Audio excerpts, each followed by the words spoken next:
সর্বদা সর্বদা নিয়োজিত থাকিব। নিয়োজিত থাকিব। দেশের প্রতি আনুগত থাকিব। আনুগত থাকিব।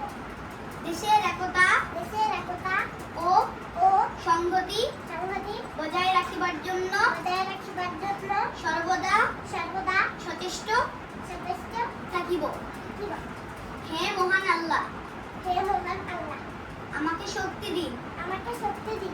আমি যেন বাংলাদেশের সেবা করিতে পারি এবং বাংলাদেশকে একটি আদর্শ